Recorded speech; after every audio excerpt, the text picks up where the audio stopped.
Alright, well, guys, look. It's a shoe. It's got some colors going on. Some kind of Year of the Dragon shit, supposedly. Alright guys, what's going on? We're back again in the studio with yet another video. And man, this has been the hardest video I've ever had to film in my entire life. I don't know what's going on today, but this I think is my fourth take of the same shoe. So, wow, I have never had a scenario like this. So I'm livid, but we're gonna power through it. Let's jump into this shoe. As we always know, January is usually a pretty slow month, but in this particular case, we have a shoe that is actually worth mentioning and worth referencing. We have today the Nike Air Jordan 1 Low Year of the Dragons. And I do see that the quality is a little bit better than usual because I did switch cameras due to all the problems I've been having. So let me know down below what you think of the quality and everything.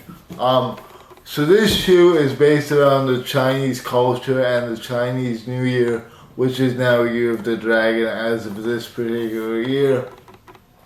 And that is the basis for the shoe. It released back on Tuesday, I believe that was January the 22nd. And they actually got to me pretty quickly. I guess the weather is finally good enough to the point where I can get the shoe in hand without having major delays due to the weather.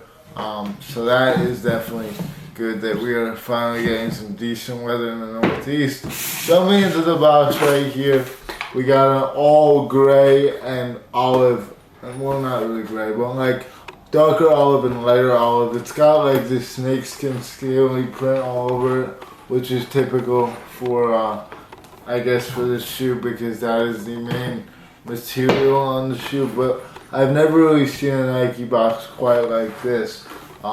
Here's the size tag. These are directly from Nike, so you can pause it right there and take a look. As we open the box, there are some very cool details within. So the wrapping paper actually has the serpent and the phoenix on it, which are the two most influential characters, or two of the most influential animals rather, in the Chinese culture. So that is a cool homage. And then within the box, we have this red pamphlet right here, which has this Jumpman with flower petals around it, and then the phoenix and the dragon on the other side.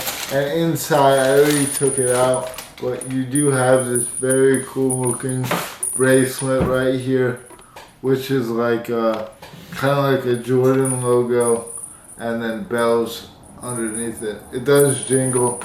Very cool detail. Definitely adds a premium allure and quality to the shoe. And now let's jump into the shoe itself. So on the lateral side, we got an all olive and cardinal, kind of like burgundy red upper going on. So the swoosh is the burgundy red, and we do have several burgundy red details, including the laces that come pre-laced, this tongue tag right here, and then the inside, which also has a flower petal Jumpman on it, which is kind of like the main emblem on this particular shoe.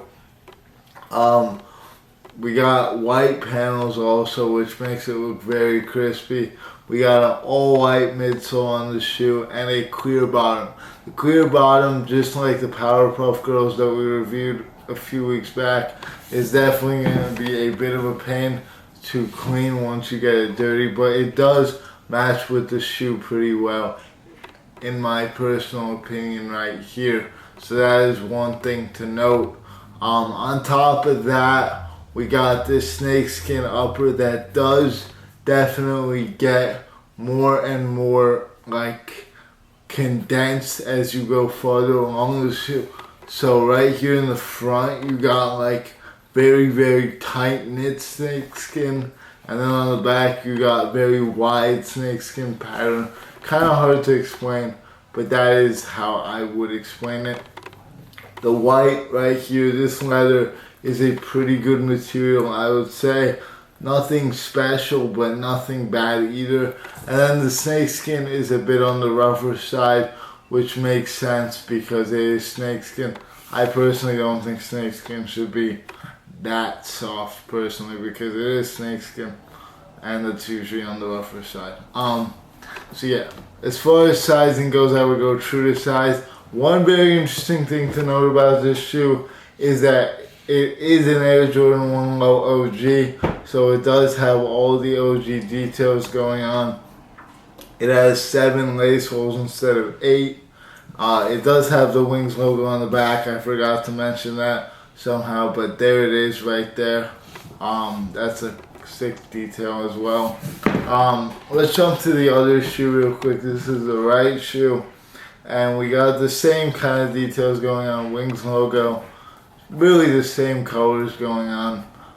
Very, very clean, as I already said. These remind me of the Year of the Rabbit Jordan 1 lows that came out last year. And those kind of flew under the radar as well. Not in terms of pricing, but definitely in terms of overall consensus. I would have loved to see another pair of laces on the shoe, like maybe a white or a black, but unfortunately we only get one pair of laces. But if you do appreciate the Chinese culture, or you just overall really like the colorway of the shoe, I would say it's a great one to buy. It is really just going for right around retail at the moment. I do see these going for $220 to $240 in the not so distant future, so we'll see how these end up going up. They do remind me a bit of the Zion Williamson Air Jordan 1 lows, because it's kind of like that same color scheme almost, and it is an Air Jordan 1 low OG, so definitely reminds me of that. Good quality, premium materials. Yeah. Unfortunately, they're size 9, so I will not be able to wear them personally, but it is what it is. These are from my trainer anyway. I wouldn't wear them probably, but I wouldn't like to do it on feet, but that won't happen, sadly. You're going to have to find another video for this. So, slap a like. I never asked for likes, but this was a particularly hard video to make because technical difficulties. I'm gonna add some bloopers after this because there were so many when filming this with the camera breaking up and stuff. Crazy day I had today. But yeah, with that being said, appreciate all the support. Thanks for watching. I'll see you all later. Peace. This is my boy right here. You hear that?